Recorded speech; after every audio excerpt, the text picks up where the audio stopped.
Hello, hi, I'm Summer Icky. You can tell by my summer haircut. Me and the homie are here.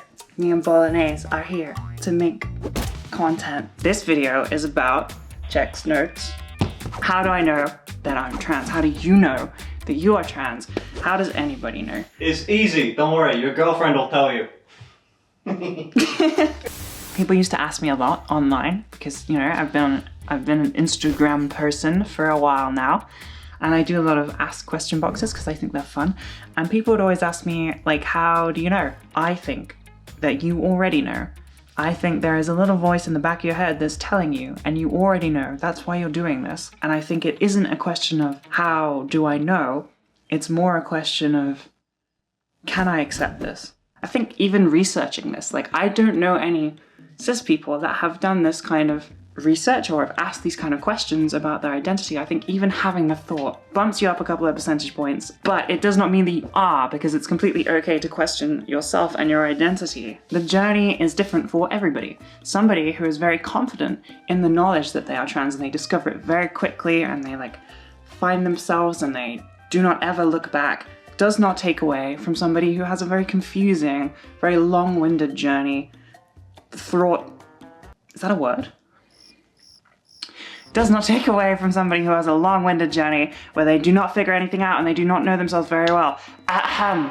Finster. Genuinely, you can take me and Finn as an example of this. I discovered myself quite quickly. I say quickly. I spent about 23 years of my life not knowing what being trans is or what a transgender person is or does or thinks about. But once I kind of got the brainworms about it and did some research and was like, oh, this sounds kind of like my dream life, I very quickly committed. I was a very committed woman. I went the whole way. Finster, my partner, they'd spent like 1 billion years streaming, cross-dressing, and it barely scratched the surface of what they understand about themselves, which is very, very little, which is obviously completely okay. You cannot be sure, you know, you kind of have to figure stuff out. If you wanna know more, come knock on the door, 'cause it's time for ICKY Law.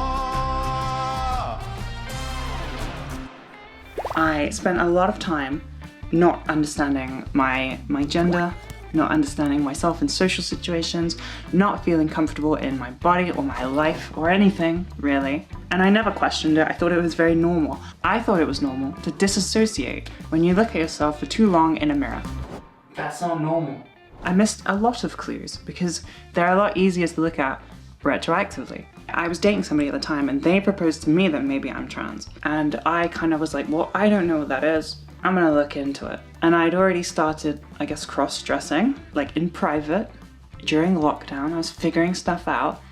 And I'd also already started doing like OnlyFans. So I was advertising on like Reddit and stuff. I stumbled across like Egg IRL, which is a subreddit where people who are eggs, which means when you're trans, it's like a denial phase. You are within your shell, you are safe, you've all seen Finster, you know what an egg is. It started with like, wow, these memes are not relatable, but they're a little bit funny.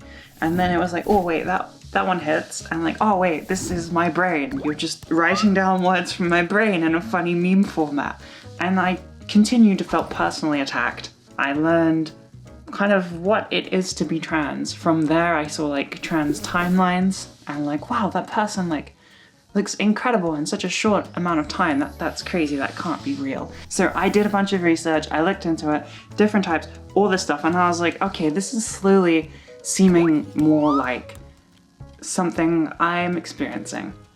And still, I was not convinced, because you can read yourself to a T and still not think you're a part of that group, because it's scary and it's a huge change and all the social aspects to it are kind of a little bit terrifying.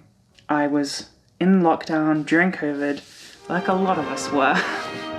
A lot of trans people were born during those like hours in lockdown where you had to really sit with your thoughts. And I had to leave my student accommodation to go live at home, and then because I was going to live at home, I could not freely express myself. I could not dress up. I could not try makeup. And that really hit. And it hurt so bad, way more than I thought it ever would. I started to wake up with like really horrible thoughts about myself where I like hated my body, and I hated my face, I hated how I looked, and I hated my life. I caught a thought as it went through my brain, and I was like, okay, yeah, that means that. I was very unsure if I wanted this, and I was very unsure if I should go on HRT. And then I had a quick thought in the mirror. It flew past in my brain, and I snatched it out of the air and was like, this is more important than I'm giving it credit. I thought, what, even if I decide to take the HRT and I am wrong, if I'm not a woman and I've taken this drug, at least I'll have a female body. If you're thinking, at least, I'll be recognized as female, at least I'll be closer, at least I'll get to wear female clothes. Those are all signs, and it works, obviously, the other way. If I take testosterone, at least I'll have a male body. It's a big sign. It's not worth putting your life completely on hold because you're scared you only get one. You only get one go. So you may as well, embrace the cringe for a little bit. All pink outfits, have to do the voice training, which, it can be easy if you just kind of do it the ICKY way of just like learning one technique and then sticking with it for enough hours in your life that it becomes permanent. And you'll get there, you'll get to the other side, you'll learn how to dress, you'll learn makeup, all that stuff just takes time. But here's the good thing, if you decide, okay, I'm trans, you have the rest of your life to figure all that stuff out. You will be living as you, authentically, for the rest of your life. You will have a bunch of moments where you realize, this is great, and I'm glad I did it. And one of the best joys is when all of it is completely normalized, when your clothes are just clothes, when your makeup is just something you do to look nice, when your boobs are just there, everything becomes easy and normalized, and that's where all the best parts of life come from. When you can start focusing on other things, you can get healthier, you can go find that dream job you've been after, you can date and be in an enriching relationship because you became a person. Anyway, that's my indoctrination for this week. Maybe I'll try and indoctrinate you some more next week. But thank you for watching. I hope that this helped you figure anything out a little bit. Maybe go check out the subreddits that I mentioned and see if they twig anything in your brain. Or just accept that, if you've watched this video all the way to here, it's at least 70-30 that you are.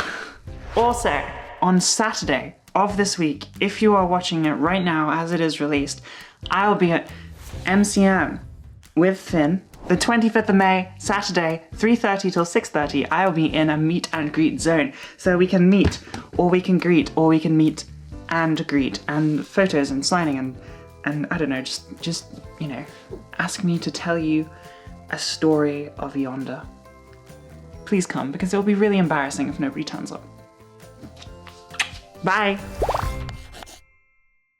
Okay, I just want to say, this is the goal. There's some artwork here, bags. This is the goal, but if you have noticed, there is an echo and it sounds bad. So I'm gonna move from this room.